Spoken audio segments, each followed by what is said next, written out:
Fala, gente rica, como é que vocês estão? Eu espero que muito bem. Sejam muito bem-vindos ao canal. E no vídeo de hoje iremos atender mais um pedido dos inscritos. Iremos falar sobre as ações da Shoes, né? A fabricante de compressores e peças automotivas, né, para veículos pesados e também veículos agrícolas e também componentes para o setor elétrico, né, de energia eólica. Shu 4, vamos falar sobre essa empresa que tem bons fundamentos, né? E as ações que estão aí já há um certo tempo andando de lado. Vamos falar sobre o cenário do setor, os desafios da empresa e também do setor, os pontos positivos e os pontos negativos e também os catalisadores, né, para uma potencial valorização dos papéis. E vamos também abordar aqui os principais números e indicadores da companhia e entender se estamos diante de uma oportunidade. Mas antes eu queria pedir para você que gosta desse tipo de conteúdo, porém ainda não é inscrito no canal, se inscreva no canal, ative o sininho das notificações para ficar por dentro dos assuntos.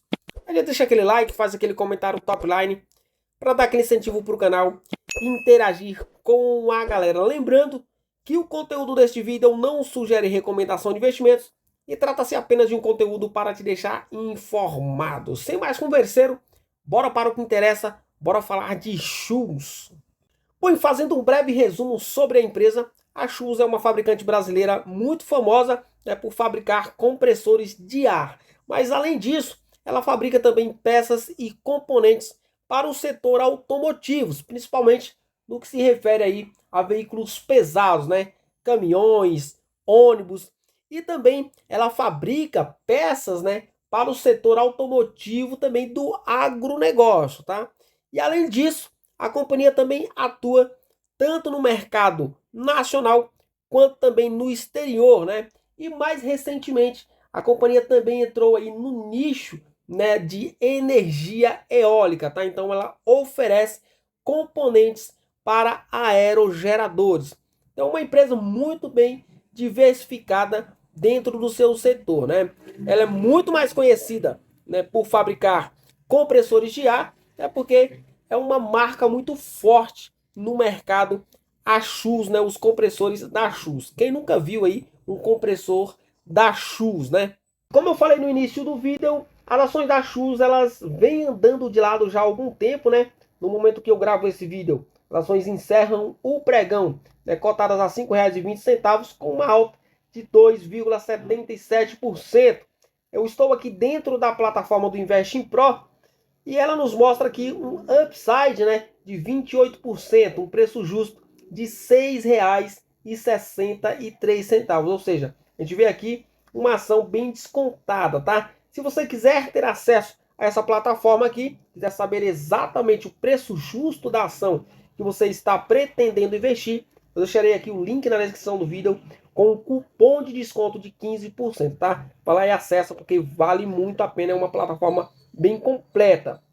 É uma empresa que chama atenção pela regularidade na distribuição de dividendos, né? A gente vê aqui um payout atual de 107%, ou seja, a empresa vem distribuindo praticamente 100% do seu lucro.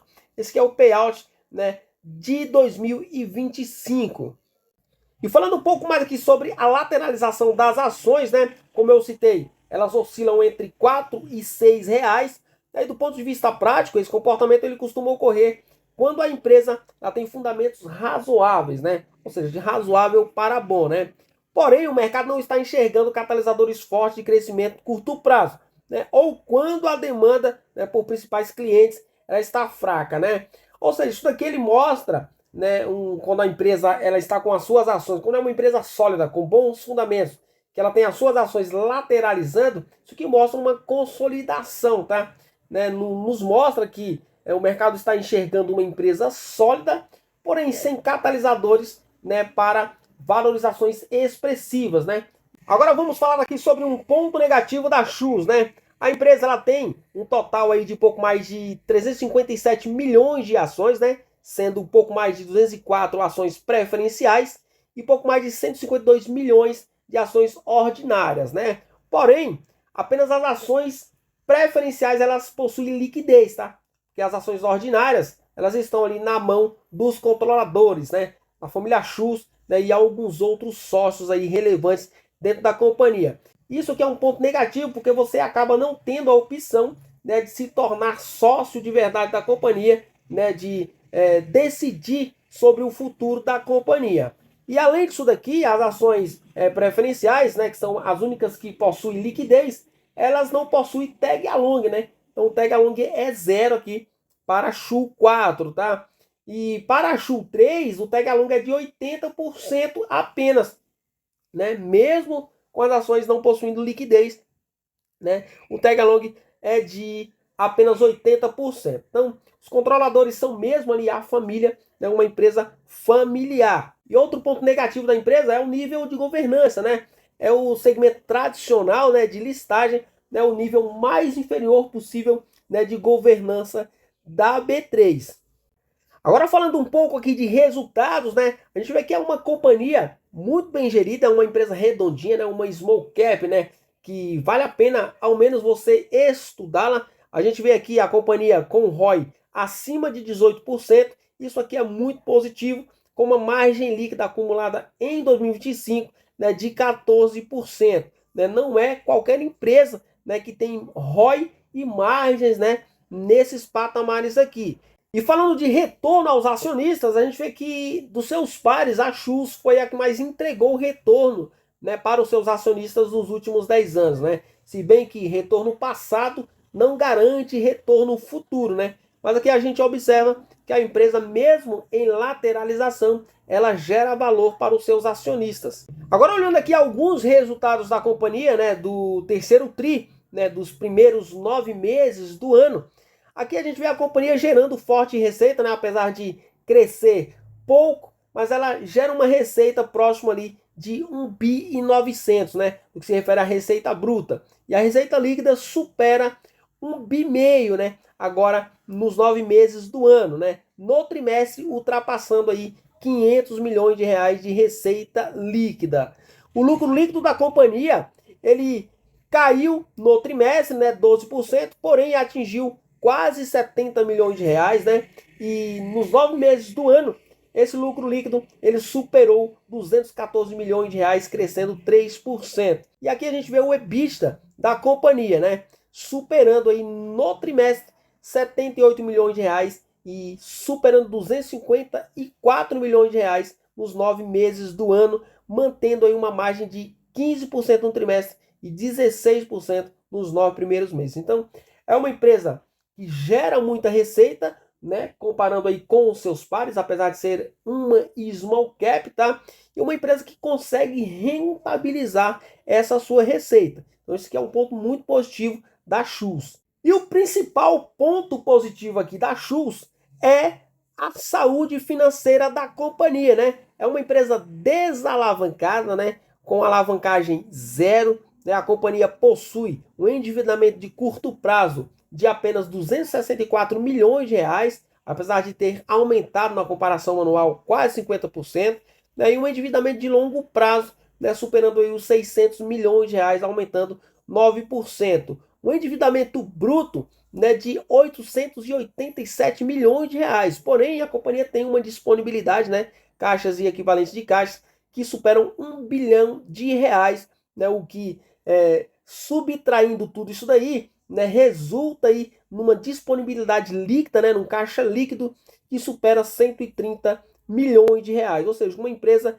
desalavancada, alavancagem zero, né, um grau de alavancagem, dívida líquida sobre o PL de 9%. Então isso aqui muito saudável, tá? E um caixa líquido sobre o EBITDA de 0,39, ou seja, alavancagem zero mesmo. Então isso aqui é muito bom, é o que permite a companhia, né, investir, né, com tranquilidade e também remunerar os seus acionistas, né? Gerar valor para os seus acionistas. E olhando para o valuation, a gente vê aqui, né, uma relação preço sobre o lucro de 7,1 vezes, né? E mostra aqui que a empresa está abaixo dos seus concorrentes, ou seja, é a mais descontada do setor, né? Quando comparado aí com os seus principais pares do setor, ou seja, as empresas, né, do setor que também são listadas na B3. Agora, quais são os principais desafios para a Schultz nos próximos trimestres, né, ou até nos próximos anos, né? A gente vê aqui a ciclicidade da demanda industrial automotiva, né? Estamos falando aqui de uma empresa cíclica, né? Principalmente quando falamos aí, né, de caminhões e ônibus, né? Ou seja, quando o ciclo é negativo, né? Quando tudo está na desgrameira, tudo retrai, né? Então a companhia acaba sofrendo no que se refere ao volume de vendas, né, de componentes e compressores. Vemos também como desafio as margens pressionadas por ociosidades e custos de ajuste produtivo, principalmente do que se refere aí à fundição de linhas, né, desses componentes para o setor automotivo, né, e também a competição, né, necessidade contínua da companhia inovar. Ela precisa estar sempre inovando, né, e manter portfólio e canais de distribuição exige CAPEX e P&D, né, ou seja, inovação, investimento em tecnologia. E também, né, exposição à variação do câmbio, né, e demanda externa, né, já que a companhia exporta bastante para diversos países. É uma empresa já antiga, né, que exporta para mais de 70 países. Agora falando sobre o momento do setor, a companhia tem pontos positivos para encarar as adversidades aí de curto prazo, né? É uma empresa consolidada, né, uma marca forte, né?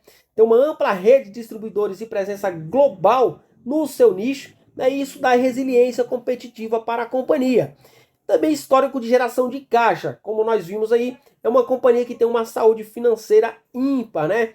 E ela também tem uma política de distribuir dividendos, né, muito boa, remunerando os seus acionistas, como nós vimos ali o payout acima de 100%.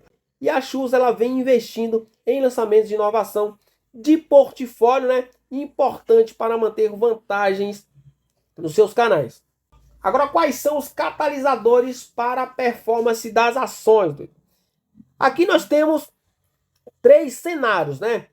Falando primeiro do cenário positivo, né? Caso o setor ele volte, né? Caso o ciclo se inverta, a gente pode ver aí uma recuperação da atividade industrial e do mercado automotivo, principalmente no que se refere a caminhões e ônibus, né? Veículos pesados.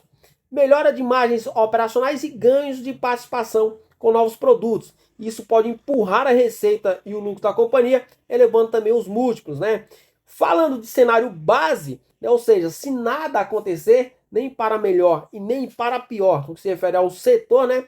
A gente pode ver uma demanda moderada, margem estável e ação permanecendo em lateralização, tá? Porém, a companhia continuando com a sua distribuição de dividendos, o que continuará atraindo investidores, né, que tem como estratégia renda passiva, tá? Agora falando de um cenário negativo, a gente pode ver a manutenção da fraqueza do setor ou custo de reestruturação maior, né? O que pode aí pressionar os lucros e os múltiplos da companhia. Agora, Doide, estamos diante de uma oportunidade, porque citamos aqui os pontos negativos, os pontos positivos, os catalisadores, o momento do setor, né, o valuation da companhia, né, vimos aí que é uma ação bem descontada, né, de uma empresa muito bem posicionada e com bons fundamentos. Bom, a avaliação depende do que você busca, né? Se você procura empresa com perfil industrial consolidado, né, que gera bastante caixa, que distribui dividendos, a Chus pode ser interessante em níveis de preços estáveis, ou seja, quando ela bater ali determinado preço ali, quem sabe nos R$ 4, R$ 4 e pouco, ninguém sabe se isso pode voltar a acontecer, pode ser ali uma oportunidade de entrada, tá? A gente vê aí em sites, né, indicadores muito positivos de valuation da companhia, né? O que indica que o mercado ele não está exigindo aí um prêmio por risco muito alto sobre as ações da Chus, tá? Porém, por outro lado, se você busca crescimento agressivo, a Chus é mais uma companhia cíclica, tá? Então o upside dependerá fortemente da recuperação setorial e da execução operacional. Aí você precisa avaliar direitinho, né? Se você tiver paciência para esperar as ações se valorizarem, enquanto isso não acontece, você vai recebendo os seus dividendos, né? Porém, não é um dividendo tão robusto assim que a companhia distribui, tá? Está ali em torno, ali, apesar do payout, o dividendo recente da companhia, o yield recente da companhia, ele não chega a bater ali 7, 8%. Então não é um dividendo de encher os olhos, tá? Porém, você estará posicionado ali numa empresa que não vai te dar dor de cabeça. Então é isso, doido. Falamos aqui de uma empresa já antiga, consolidada no mercado, apesar de ser ainda uma small cap, tá? Mas uma empresa que expandiu bastante, né? Tanto aqui no mercado interno, quanto também no mercado externo. Uma empresa que exporta muito, né? E tem uma marca muito forte no seu setor. Podemos dizer até que ela é uma líder no seu setor, beleza? Então deixa aqui nos comentários se você tem ações da Chus ou se você está pretendendo, está estudando e investir nas ações da Chus, tá? O vídeo de hoje foi esse, espero que vocês tenham gostado. Forte abraço, até o próximo. Fui!